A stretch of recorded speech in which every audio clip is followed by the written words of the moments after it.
tried to warn them. They didn't listen. Yes! Every week, the Hoffman Show goes into the belly of the beast. We read those comments, baby. Never read the comments. All right, this here radio show that is live for 3 hours a day, when I remember to hit go on it, is chopped up into pieces and put on YouTube. We've been a little lighter on some of the on-demand content because of the nature of news lately. It's like, hey, are we going to put our chop up our NBA draft preview and post it the next day? No, because the draft happened. But we still have plenty of things, especially on some of our rankings that we're doing for Take Command. And that is where a lot of the comments come this week, Anthony. So on top of our hazmat suit, or maybe under our hazmat suit, you got your Commander's analyst hat on? Yes, sir. All right, excellent. So we did offensive and defensive rankings on Take Command. Last week, offensive rankings. This week, defensive rankings. That podcast out now. We'll play a little bit for you tomorrow here on the radio if you're not also a Take Command listener. But I'm going to play it for you if you're Take Command listener too. You're just going to listen double. The point is, on the defensive rankings, Anthony, we actually had the Giants' defense ranked very well. Their defensive line we had as the best in the division, over the Eagles, over the Commanders, who actually came in last, over the Cowboys. Actually, I might have pushed Logan to put the Commanders third, and the Cowboys wound up being last. But no, we wound up with the Cowboys third because of Micah Parsons' existence. So, sorry, that is what it is, even if I like the depth of the Commanders better. Their linebackers ranked out very, very well. And their secondary, actually, with the work they did adding Paulson Adebo and Javon Holland in the offseason, I think we actually had them first or second in our rankings, which feels crazy. But, like, go look at the holes and the question marks in the other secondaries in the NFC East, including the Eagles. And so Age Smith, RB7CE, says, I'm not afraid of the Giants, D, nor am I afraid of the other two because of JD5, our O-line, and the coaching. And I think that actually is an important point, right? Is when we do these rankings, we're ranking what's in front of us. Like, we're ranking the Giants' D-line. We're ranking, the Eagles' secondary. What we're not really ranking is, like, we're ranking it relative to the other teams. We're not ranking it relative to the context of the environment in which it exists. The Giants' D-line might be really good, but their offense is so bad that the numbers at the end of the year I don't think are going to look great for the Giants. Like, they're terrifying from a pass rush standpoint, right? They've got Abdul Carter. If Kayvon Thibodeau can just be a pass rusher, can he finally pop a little bit more? Obviously, Brian Burns is very, very good. Their interior guys are excellent, and Dexter Lawrence is as good as any player in the division, including Micah Parsons, including Jalen Carter. Like, Lawrence is sick at what he does. But if they can never score, teams might be able to get a couple things on their secondary, because even though their secondary relatively is good, there's a ton of questions throughout the entire division. I don't know that it is good. It's just better than the other ones, and it has its own questions. And so if teams can just hit quick, easy passes, take the D-line kind of out of the game, get up a couple scores, then run the football and not care if they get 3 yards a carry, then, like, their pass rush never becomes a factor. And so that's the thing that I think is worth pointing out is just because, say, the Giants have pretty good rankings on our little graphic that we make to accompany these episodes, doesn't mean that the Giants defense, nevertheless, the Giants as a football team are actually scary if you're the Commanders, because we're not putting any weight behind this. The Commanders, their offensive rankings aren't great in our rankings, outside of the fact that they have the best quarterback, and that's way more important than the other stuff. And I think that is kind of the unsaid part about this that I now have said here and Never Read the Comments. Yeah, I mean, I get, the coaching stuff does matter, but also I'm just under the impression, players go out there and play. And I think from face value, when you look at, what they do have on that defensive line and then adding Abdul Carter to it, I think it makes the D. To me, I think the D line is the scariest in the NFL. They have a dominant front. And then when you talk about the free agent acquisitions as well, you can talk about that too. But I think the front four is what matters the most when I look at the Giants defense. And It's the They're most really good. intimidating in the division. So I have no problem with it, to be honest. Yeah, they're really good, but that doesn't mean the Giants are going to be really good, and we're allowed to have both of those things be true. On the offensive side of the ball, we were talking about Jayden Daniels, who we did rank as the top quarterback in the division. But KZH7475 didn't want to stop there. He goes, yeah, you guys listen to the national pundits who really can't bring themselves to really believe in this team. Jayden is not the 5th best quarterback in the NFL, which is what we said behind the universally, except for this guy, accepted Big Four. He is no less than 3rd best. Other than JD, only Mahomes and Allen have won big with very little around them. Didn't Joe Burrow go to a Super Bowl? He's actually been farther than Allen and Jackson. So it would seem like he's earned some stuff. Lamar has been probably the best player in football the last 2 years. He won the MVP 2 years ago. Allen gets it this past year. But Lamar was significantly better in 24 than he was in 23. Just that Allen was just as good in 24. Which, again, I would have actually voted Allen the MVP in 23 and Lamar in 24. The other voter, or the actual voters, got that backwards, in my opinion. But point is, like, Jayden was great last year. No one is saying he was bad. No one is saying that he doesn't have the potential to keep going. But, like, the other guys have done it at such a high level for so long. And the difference statistically is there in terms of efficiency as well. When you watch the games, there's just a higher level of processing. And I think Jayden can, and if I had to bet, will get there. But it's okay to not be in a rush. And it's okay to acknowledge the greatness of other players. And I don't get how you watch Lamar Jackson last year, how you watch Joe Burrow last year, who from a pure, like, spectacularness standpoint were probably even better than Allen and certainly better than Mahomes, but Mahomes has the rings, and say that Daniels was better than that. I mean, he was awesome, but he wasn't better than those guys, even with what the support that they had of Lamar having Derrick Henry, obviously Burrow having Chase and Higgins. Yeah, I mean, I wouldn't go as far as to say Jayden was better than a 2-time MVP and then also a guy that's led his team to the Super Bowl.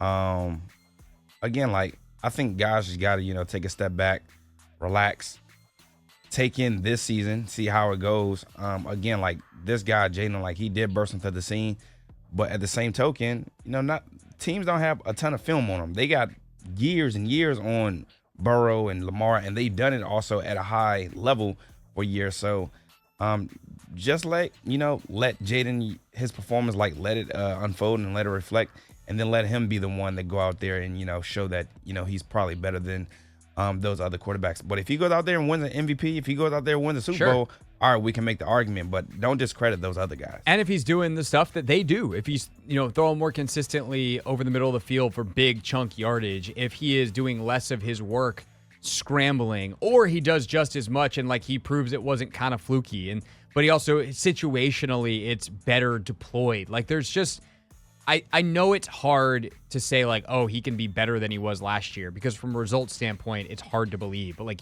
he actually can get better. And that's the difference between him as the 5th best quarterback in the league and him as the 2nd best quarterback in the league. It's a fine margin. But, like, when you're talking about greatness happens in slivers. Greatness happens in small margins when you're trying to separate great from greater, if you will. We had a mailbag question on Take Command as well that got a few responses. It's never read the comments here on the Hoffman Show. The mailbag question, Anthony, was about tempo and whether we should be worried that, like many of the other newfangled offenses that have happened in the NFL, whether it be RG3 in 2012 with the zone read or some of the other things that teams have done that were seen as innovative, the Dolphins and the Wildcat, etc., are teams going to catch on to that in year 2 with Daniels, and what can Jayden and Cliff do about it to avoid a second-year slump? And one of the things that Logan talked about in the answer was they're able to access a ton of their offense. Like, the problem with hurry up often is it's like 5% of your playbook is accessible. You have a couple of hand signals, you have a couple of quick calls, but you're very limited in what you can run. Because Cliff has seemingly, and from what we know about their offensive verbiage, made things very easy to call. Often things are 1, 2, 3, 4 words. and everyone knows exactly what they're supposed to do, the entire playbook almost is open.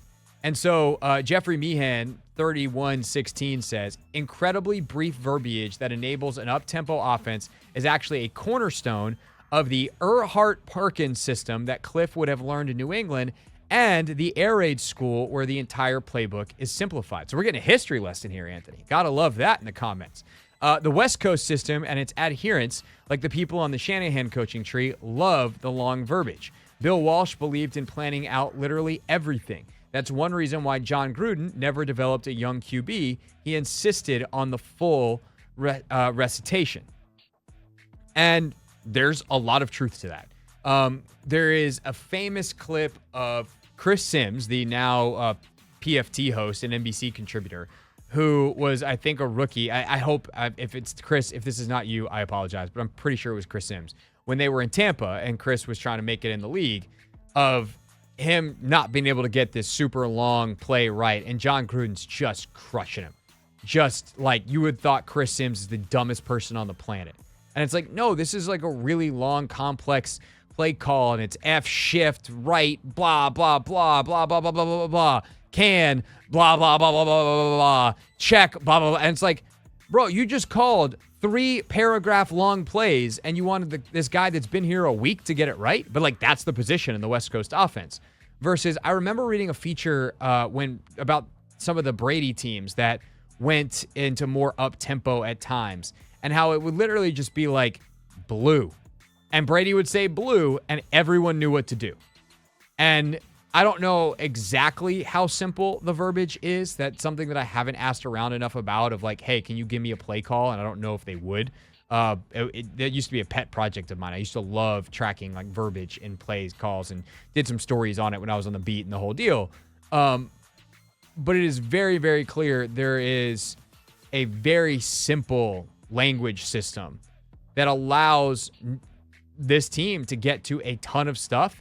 And if you have all the possible answers available at speed, and a quarterback, by the way, who can make the decisions correctly once the ball has been snapped, that is definitely stuff for an offense, and especially one that is designed to put defenses at a disadvantage with the tempo, but also like formations. Like, it's layered in terms of its complexity. But some of the things that Cliff does with his wide receiver splits and the where he places a guy like Zach Ertz, like, it gives jaded information and makes things really, really easy once the ball is snapped. And so I do think that there's going to be staying power in year 2 for this tempo. Yeah, I mean, I love the up-tempo offense. I mean, it worked for us. It seemed like, something Jayden was comfortable with doing, and I think the offense itself loves it as well. So I expect more of it, to be honest. I do too. And they're also really smart about how they use it. They don't rush to it. And they also will use no huddle without going fast. And I think that's another delineation that's important, right? Like, sometimes they just get a group of defenders on the field that they want to go against. And it's like, okay, we're going to go no huddle and we're not going to sub, but we're not actually going to go fast. So it's like, everybody get to the huddle. Oh no, defense, we can't sub. We don't have time. And they're not going to stop the game for us to sub because they didn't sub. And then Cliff is just staring at the defense. Like, okay, you got one too many linebackers on the field because I got this personnel grouping. Let's get Austin here. Let's get Zach here. Let's get Terry lined up in this mismatch, whatever it is, and let's cook. And like, being able to do that, the old be quick but don't hurry, John Wooden basketball mantra actually kind of works as a way for the Commanders offensively as well. Terry McLaurin, another topic of conversation this week in the comments, thanks to the Take Command mailbag. We got a question, Anthony, did Logan and I, about would Terry be seen differently if he was a first-round pick versus a third-round pick? And we're talking about how he's talked about around the league and the contractual obligations. Drew some interesting feedback. One, we got this from DC Jamming. I love Terry, but if you take the name out of it, $30 million a year for a 30-year-old wide receiver is insane. Even though we have the cap room now, that will surely come back to bite us. I just don't agree with that. Like, people are people. They're all individuals. And there are certainly some guiding principles. I'm not saying you should just ignore and like, hey, flashing red light, don't stop. Like, no, that's a stop sign. I mean, you should go, let's stop. Let's survey the scene. Okay, there's no cars here. Keep on going. And that's kind of how I treat this. Is like, yes, Terry is 30 years old. He came into the league a little older with a little less mileage on him because of his snap count being lower and the role he played at Ohio State. And there is literally no signs of him slowing down. There are zero signs. Maybe the fastest he's ever looked in the NFL was last year. We've been waiting for years. Like, one of the highlights I remember of him at Ohio State when he came out that I remember watching was like him catching a slant and taking it like 80 yards to the house. And I was like, who's this kid that the Commanders just drafted? Holy crap, this is going to be fun. And then I don't think he ever had a touchdown like that until this past year. We're in back-to-back games in the playoffs. The last 2 games of the season, he took a screen pass 50 yards against the Lions. And then people forget this because it feels like they lost 55-0, but it wasn't actually 55-0. In the Eagles game, he caught a slant on Darius Slay, ran away from him and everybody else and took it to the house. Like, yes, is he 30? Or will he be 30, I think, in September? Yes. But has he shown any signs of decline? Not a single one. And at that point, you just have to go, all right, we're guaranteeing money for 2 years. I'm good with that. That's how I see it. I'm sure the Commanders are trying to make some kind of different argument, at least from a guarantees or a money standpoint. But, like, to me, for Terry, the age thing, not that I'm looking to give him a 7-year deal, but, like, more or less the age doesn't matter. No, I'm in full agreement with you. There are no signs of him slowing down, so I don't see why we wouldn't, give him what he's asking for, kind of thing. And if we don't, I'm pretty sure there's going to be another team that is out there that will be willing to, give him the money. So I'd rather not lose this guy. He's meant so much to the organization. And I think now that he finally has a quarterback, we're finally starting to see like what he ultimately could be. Right. He's been the same guy the whole time. And last year, the big difference was the quarterback. But, like, okay, is he not going to do that with a really great quarterback? Mm-hmm. That doesn't seem like what's going to happen. All right. We also had this thought on Terry, which I thought was more correct in terms of what we think about his public, like the view of him in the public and maybe even amongst teams. Young Feet, spelled P-H-E-E-T, 7, says, I don't know if this has anything to do with draft position. Tyreek Hill was a 5th-round pick. The Commanders were just unwatchable as a franchise for most of his career. I do think winning affects the way we view players in every single sport. And this sounds silly, but in an unreasonable way. Like, we will overrate guys on winning teams and underrate guys on losing teams. Because it's like, well, how good could he really be? They're losing. Oh, that guy's obviously awesome. He was a part of a championship team.